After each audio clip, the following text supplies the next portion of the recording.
Hey everyone, welcome back to another video. So Apple just dropped the iPhone SE, making it available for pre-order starting last Friday. This new iPhone is meant to be Apple's newest budget offering, refreshing the beloved iPhone SE from 2016. The new iPhone SE starts at just $399. That is less than half the price of Apple's flagship phones, the iPhone 11 Pro and 11 Pro Max, which cost upwards of $1,000. I think the aggressive pricing here reveals a lot about Apple's strategy moving forward. In this video, I'm going to examine how the new iPhone SE might impact Apple's business and by extension Apple's stock price. There is a lot to unpack here and I haven't seen anyone else talking about the details that I am going to cover in this video. So I hope that this video can add value if you're considering investing in Apple stock, already own Apple stock, or are just interested in all things Apple. Before we dive in though, I just ask that you take a moment to drop a like on this video. It took a lot of time to put this video together, and likes go a long way to really help support the channel. And don't forget to subscribe as well so that you don't miss more in-depth company analysis videos like this one in the future. Now let's get into it. iPhone SE 2020. It's been a long time coming, and I think I've heard rumors every year since the original iPhone SE was released in 2016 that Apple was set to refresh this phone. Well, here we are 4 years later and it's finally happened.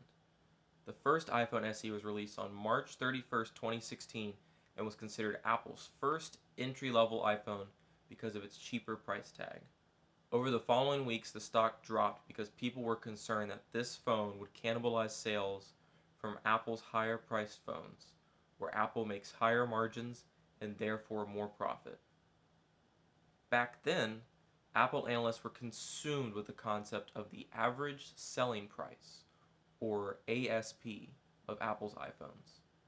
Offering a cheaper iPhone risked selling fewer of the higher-priced phones and by extension hurt the average selling price of iPhones. This key metric has long been considered the benchmark for evaluating Apple's business performance. And with a renewed iPhone SE in the mix of Apple's product offerings, I would expect that this new budget level phone will cannibalize sales of Apple's higher priced offerings, especially during this time of potentially extended economic hardship.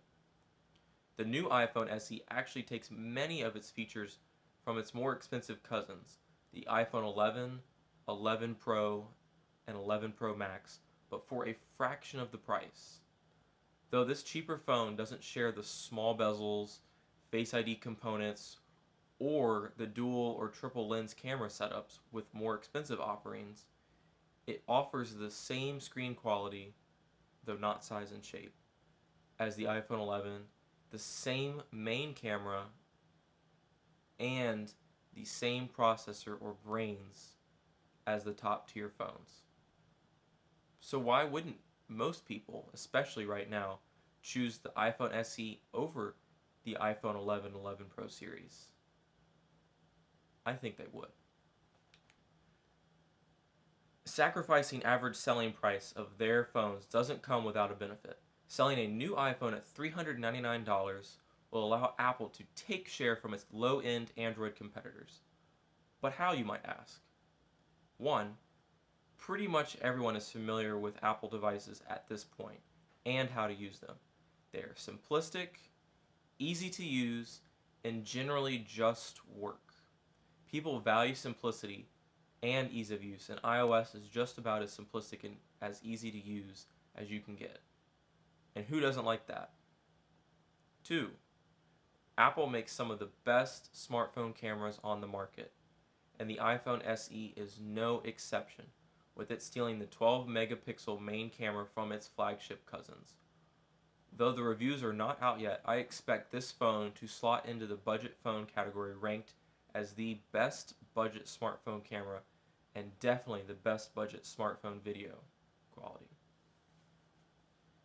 And one of the main reasons people buy phones is to capture moments with the built-in camera. And as everyone says, the best camera is the one you have with you. And I'd wager that will be a win for Apple since image and video quality have consistently been one of their strong suits. 3. Apple has unparalleled support for their products through its online support and physical retail presence, though obviously the retail stores are currently closed. I know that I have personally used both avenues to fix the rare issues that I may encounter and cannot solve myself.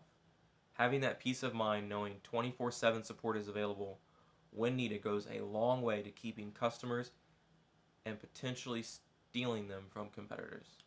4. Privacy. I think people generally recognize Apple as the tech player leading in privacy because of their efforts over the years to ensure that users' data is not compromised. In fact, Apple even has an entire web page devoted to privacy, stating that privacy is a fundamental human right, and at Apple it is also one of their core values. I mean, just look at this webpage. They've broken down how they focus on integrated privacy throughout their operating systems, and I think people value their privacy even if they have nothing to hide. Having that extra sense of security, knowing that Apple is there working hard to ensure that your data, whether it's texts, your stored passwords, or keeping your email address from being shared with unwanted parties, makes it more likely that a user will choose Apple's platform. So, if Apple succeeds in taking share in the lower end smartphone market, will it be worth it? For iPhone revenue, I honestly do not know. Keep in mind what we discussed earlier. Selling the iPhone SE will likely take share from competitors, which will likely mean more sales for Apple, but at the expense of cannibalizing sales from their higher priced phones. In this scenario, there is the remote possibility that Apple's iPhone revenue drops due to the iPhone SE, despite selling more devices overall.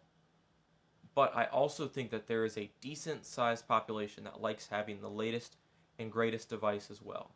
And with the 5G iPhone around the corner, Apple's high-end phones will likely continue to sell well going forward. But that is a discussion for another time. Overall, I don't think Apple cares about the average selling price anymore. Ever since their announcement last year that they would no longer disclose iPhone sales figures, I don't think they've considered that metric relevant anymore. And I don't think you should either. Why? Apple's services. Over the past few years, Apple has been focused on its service offerings, adding more services to its platform, including iCloud, Apple Music, and Apple TV Plus. These services are available to any Apple customer, including owners of the new iPhone SE. In addition to a valuable form of recurring revenue, these services are one of the ways that Apple keeps users in its ecosystem. Users who stick to the Apple platform will upgrade to newer iPhones in the future and will continue to subscribe to Apple services. Just look at how much Apple services revenue has been growing in recent years and how important this revenue is becoming to Apple. Services represented nearly 18% of Apple's business in 2019. And if Apple can continue to grow its user base through sales of the new iPhone SE, the growth in the services revenue could grow even quicker. In a way, Apple's ecosystem is a virtuous cycle. A user buys a device from Apple, then subscribes to the services, and then buys a new device so that they can continue using Apple services. If you think about it, Apple's timing of the iPhone SE launch couldn't have been better. They're offering a new, more affordable phone that could help maintain a level of sales while the economy recovers.